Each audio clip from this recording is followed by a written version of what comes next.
한 주간을 마무리하는, 그리고 오늘 1월 한 달을 벌써 마무리하는 2021년 1월 29일 새벽 예배를 하나님께 드리겠습니다.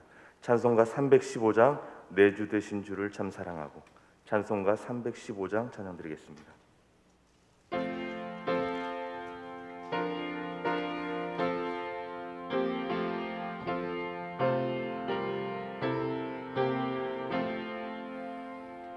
내 주 되신 주를 참 사랑하고 곧 그에게 죄를 각오합니다.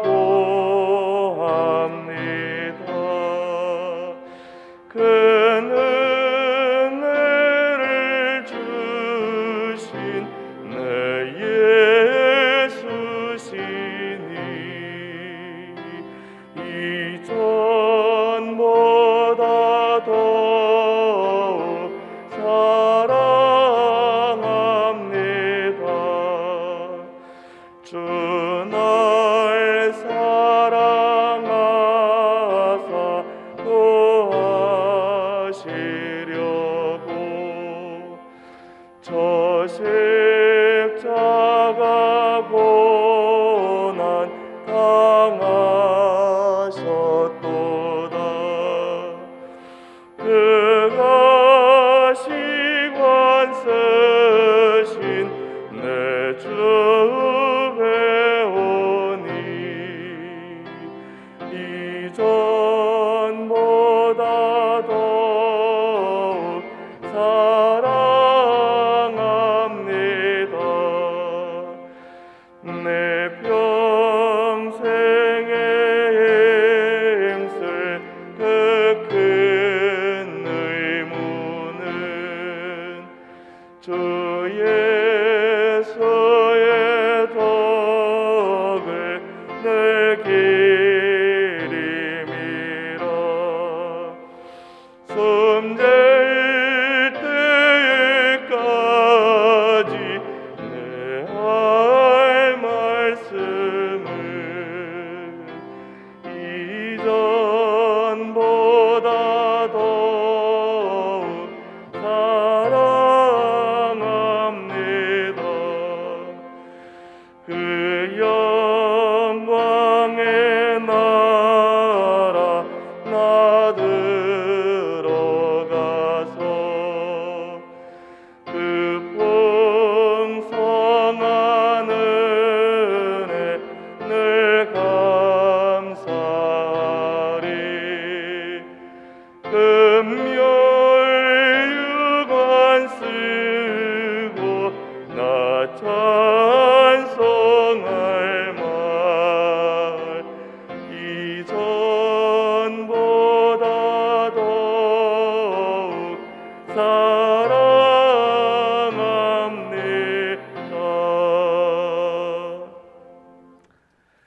찬송 301장 찬양 드리겠습니다. 301장 지금까지 지내온 것.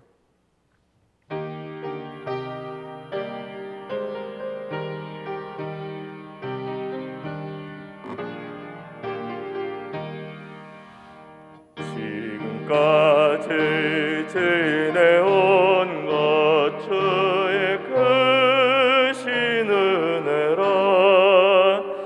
한이 없는 주의 사랑 어찌 이루 말하랴.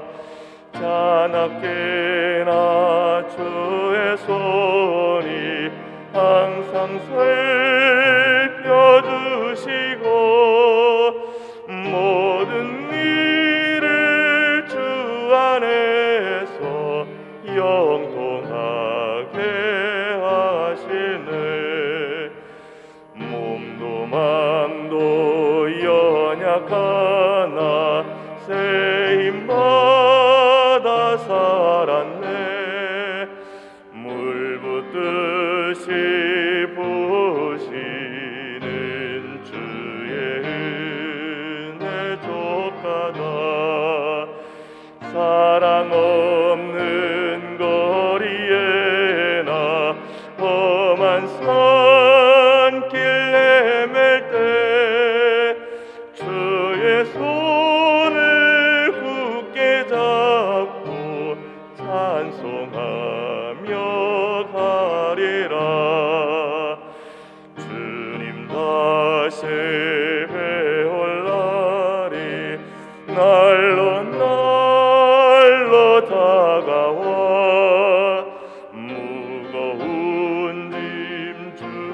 맡겨 옷을 날도 멀잖네. 나를 위해 예비하신 고향 집에 돌아가 아버지의 품 안에서 영원토록 살리라. 다 같이 사도신경으로 신앙 고백하시겠습니다. 나는 전능하신 아버지 하나님 천지의 창조주를 믿습니다. 나는 그의 유일하신 아들 우리 주 예수 그리스도를 믿습니다. 그는 성령으로 잉태되어 동정녀 마리아에게서 나시고 본디오 빌라도에게 고난을 받아 십자가에 못 박혀 죽으시고 장사된 지 사흘 만에 죽은 자 가운데서 다시 살아나셨으며 하늘에 오르시어 전능하신 아버지 하나님 우편에 앉아 계시다가 거기로부터 살아있는 자와 죽은 자를 심판하러 오십니다. 나는 성령을 믿으며 거룩한 공교회와 성도의 교제와 죄를 용서받는 것과 몸의 부활과 영생을 믿습니다. 아멘. 안종훈 목사님 말씀 전해 주시겠습니다. 함께 보실 하나님의 말씀은 누가복음 9장 말씀입니다. 누가복음 9장 37절에서 43절 말씀, 제가 가진 성경 신약 107페이지에 있습니다. 누가복음 9장 37절에서 43절 말씀입니다.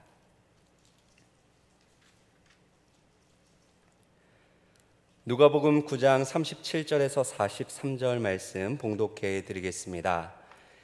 이튿날 산에서 내려오시니 큰 무리가 맞을세 무리 중에 한 사람이 소리질러 이르되 선생님 청컨대 내 아들을 돌보아 주옵소서. 이는 내 외아들이니이다. 귀신이 그를 잡아 갑자기 부르짖게 하고 경련을 일으켜 거품을 흘리게 하며 몹시 상하게 하고야 겨우 떠나가나이다. 당신의 제자들에게 내쫓아 주기를 구하였으나 그들이 능히 못하더이다. 예수께서 대답하여 이르시되 믿음이 없고 패역한 세대여, 내가 얼마나 너희와 함께 있으며 너희에게 참으리요. 내 아들을 이리로 데리고 오라 하시니 올 때에 귀신이 그를 거꾸로 뜨리고 심한 경련을 일으키게 하는지라. 예수께서 더러운 귀신을 꾸짖으시고 아이를 낫게 하사 그 아버지에게 도로 주시니 사람들이 다 하나님의 위엄에 놀라니라. 그들이 다 그 행하시는 모든 일을 놀랍게 여길세 예수께서 제자들에게 이르시되. 아멘. 변화산 사건이 있은 다음 날이었습니다. 예수님은 3명의 제자들과 함께 산 아래로 내려오셨습니다. 그런데 산 아래 풍경은 산 위의 풍경과는 전혀 달랐습니다. 베드로와 야고보와 요한이 그 산 위에서 예수님의 영광스러운 모습을 보며 황홀한 시간을 보내는 동안 산 아래에 있던 9명의 제자들은 진땀을 흘리며 곤욕스러운 시간을 보내고 있었습니다. 도대체 무슨 일이 있었던 것일까요? 37절 다시 한번 보시죠. 37절 38절입니다. 이튿날 산에서 내려오시니 큰 무리가 맞을세 무리 중에 한 사람이 소리질러 이르되 선생님 청컨대 내 아들을 돌보아 주옵소서. 이는 내 외아들이니이다. 어떤 아버지가 예수님을 보자마자 큰 소리를 지르며 자신의 아들을 좀 돌보아 달라라고 예수님께 요청을 합니다. 이 아들은 자신의 하나뿐인 외아들이다라는 것을 강조하면서 그렇게 요구하는 것이죠. 그런데 그 아들에게 부모가 해결할 수 없는 큰 문제가 있었습니다. 단순히 병에 걸린 것이 아니었습니다. 악한 귀신이 그 아들을 사로잡았고 아들의 몸과 그 영혼을 상하게 했습니다. 귀신에게 사로잡힌 아이는 자신의 의지와 또 감정과는 상관없는 이상 행동을 하며 너무나 비참한 삶을 그렇게 살고 있었습니다. 39절도 한번 보시죠. 귀신이 그를 잡아 갑자기 부르짖게 하고 경련을 일으켜 거품을 흘리게 하며 몹시 상하게 하고야 겨우 떠나가나이다. 마가복음을 보면 예수님께서 이 아이가 언제부터 그랬냐라고 물으십니다. 그러자 아버지가 어릴 적부터 그랬다라고 대답을 합니다. 무슨 의미입니까? 아들을 치료하기 위하여 어릴 적부터, 아주 오래전부터 온갖 노력을 다 했지만 아직까지도 해결하지 못하고 그 상태 그대로라는 것이죠. 조금 괜찮아진 것 같다가도 또다시 감당할 수 없는 힘든 일들이 되풀이되며 여기까지 왔다라는 것입니다. 그렇게 많은 시간이 흘렀습니다. 지나온 시간만큼 아들의 몸에는 크고 작은 상처들이 쌓여갔습니다. 지나온 시간만큼 아버지의 한숨은 커져만 갔고 고통도 깊어져 갔던 것이죠. 언제까지 이런 아픔이 계속되어야 하는 걸까요? 시간이 지나면 언젠가는 정말 괜찮아지는 것일까요? 다른 아이들처럼 그저 평범하게 지낼 수만 있다면 이 아버지는 더 바랄 것이 없었습니다. 때로는 이러한 생각에도 빠졌을 것입니다. 왜 나의 아들에게 이런 끔찍한 일이 일어나는 것일까? 내가 하나님께 무슨 잘못을 한 것일까? 그렇다면 하나님, 제가 그 벌을 받겠으니 제 아들은 좀 살려주십시오. 고쳐주십시오. 자식의 문제를 해결해 줄 수 없는 자신의 무능함을 자책하며 아버지는 오늘도 남몰래 눈물을 흘리고 있었습니다. 사랑하는 여러분, 이것은 이 땅을 살아가는 모든 부모의 눈물이요 아픔이기도 합니다. 삼성그룹의 창업주인 이병철 회장이 한 번은 이런 말을 했다고 하죠. 나는 뭐든지 하면 되는 사람이었다. 그런데 내 마음대로 안 된 것이 딱 두 가지가 있었는데 하나는 골프이고 하나는 자식이다. 세상에서 가장 힘든 농사는 자식 농사라고 말든 하곤 합니다. 참 마음대로 되지 않는 것이 우리의 사랑하는 자녀들이죠. 육체의 질병을 가지고 있는 자녀들, 정서적인 연약함을 가지고 있는 딸들, 끝도 없이 방황하며 딴 길로 가고 있는 아들들, 그 아들을 보며 그 자녀들을 보며 그 딸들을 보며 우리는 또 하염없이 눈물을 흘리며 그 아이의 문제를 해결해 줄 수 없는 우리의 무능함에 자책하곤 하는 것이죠. 자녀를 키우다 보면 때로는 부모의 능력 밖의 문제를 만날 때가 있습니다. 어떤 것들은 부모가 직접 나서서 해결해 줄 수도 있지만 그러나 어떤 문제들은 부모조차 해결할 수 없는 그런 문제가 우리의 자녀들에게 발생하곤 합니다. 그렇다고 해서 시간이 그 문제를 해결해 주는 것도 아닙니다. 그렇다면 어떻게 해야 하는 걸까요? 체념하며 그냥 살아야 하는 걸까요? 이 아침 오래도록 해결되지 않는 자녀의 문제로 인하여 힘들어하며 남몰래 눈물 흘리고 있는 분들이 계시다면, 또한 인생에 해결되지 않는, 오래도록 해결되지 않는 그 문제를 안고 이 자리에 앉아 있는 분이 계시다면 그분에게 오늘 주님 이렇게 말씀하십니다. 41절 한번 보실까요? 41절 하반절을 보시면 내 아들을 이리로 데리고 오라. 내 아들을 이리로 데리고 오라. 주님 말씀하십니다. 사랑하는 여러분, 인생의 문제가 무엇이든지 간에 그 문제를 가지고 예수님께 나아가시기를 바랍니다. 해결되지 않고 풀리지 않는 자녀의 문제를 가지고 그 아픔과 눈물을 그대로 가지고 예수님께 나아가시기를 바랍니다. 기도의 자리에서 사랑하는 자녀들의 이름을 부르며 아들, 딸들을 예수님께 오늘도 데리고 가시기를 바랍니다. 예수님께 데려오면 예수님께서 우리의 자녀들을 돌보아 주시고 책임져 주시고 온전케 하여 주실 줄 믿습니다. 그러나 많은 부모들이 자녀의 문제를 주님께 맡기기보다는 자신이 자녀를 붙잡고 놓지를 못합니다. 자녀의 문제를 나의 힘과 나의 능력과 나의 경험과 나의 지식으로 해결하려고 하는 것이죠. 그러다 보니 문제가 풀리는 것이 아니라 오히려 자녀와의 관계도 나빠지고 자녀의 문제는 점점 더 미궁 속으로 빠져들 때가 있는 것이죠. 오늘 본문에 나오는 아버지는 자신의 힘으로 그렇게 아무리 애써도 되지 않는 그 자식의 문제를 가지고 이제 마지막 희망을 가지고 그 아들을 예수님께 데리고 왔습니다. 그런데 마침 예수님께서는 3명의 제자들과 함께 산으로 기도하러 가셔서 그곳에 계시지 않았던 것이죠. 그래서 하는 수 없이 남아있던 9명의 제자들에게 자신의 아들을 좀 고쳐달라고 요청을 했습니다. 처음에 제자들은 자신이 있었습니다. 왜냐하면 9장 1절에서 우리가 보았던 것처럼 예수님은 이미 12명의 제자들에게 모든 귀신을 제어하며 병을 고치는 능력과 권세를 주셨기 때문입니다. 그 권세를 받았을 뿐만 아니라 그 능력을 가지고 실제로 귀신을 내쫓고 병을 고치는 그런 일들을 직접 경험한 상태였기 때문에 이 아버지가 아들 좀 고쳐달라고 했을 때 자신이 있었던 것이죠. 그런데 어찌 된 일인지 귀신이 나가지를 않습니다. 9명이 돌아가면서 해보았지만, 함께 힘을 합쳐 해보았지만 귀신은 그 상태에 그대로 그 아들에게 있었습니다. 40절 한번 보시죠. 당신의 제자들에게 내쫓아 주기를 구하였으나 그들이 능히 못하더이다.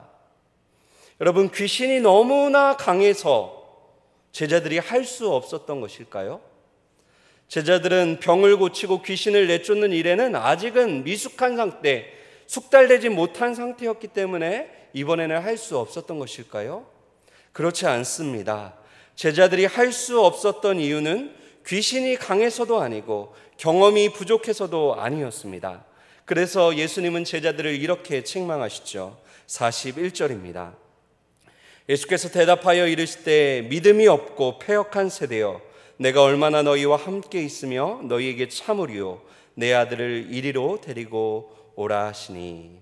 제자들이 충분히 할 수 있었다라는 것이죠. 제자들의 믿음이 부족했기 때문에 하나님의 도우심을 구하기보다는 자신들의 경험을 의지하여 했기 때문에 할 수 없었다는 것입니다. 모든 상황이 종료된 후에 제자들이 예수님께 나와 물었습니다. 예수님, 어째서 우리는 할 수 없었나요? 왜 우리는 귀신을 쫓아내지 못했나요? 그러자 예수님께서 마태복음에서는 이렇게 말씀을 하셨는데요. 마태복음 17장 20절 말씀 한번 들어보시죠. 이르시되 너희 믿음이 작은 까닭이니라. 진실로 너희에게 이르노니 만일 너희에게 믿음이 겨자씨 한 알만큼만 있어도 이 산을 명하여 여기서 저기로 옮겨지라 하면 옮겨질 것이요, 또 너희가 못할 것이 없으리라. 제자들이 할 수 없었던 무능함의 원인이 마태복음은 믿음의 부족, 믿음이 없었기 때문이다 라고 말하고, 마가복음은 기도하지 않았기 때문이다 라고 말합니다.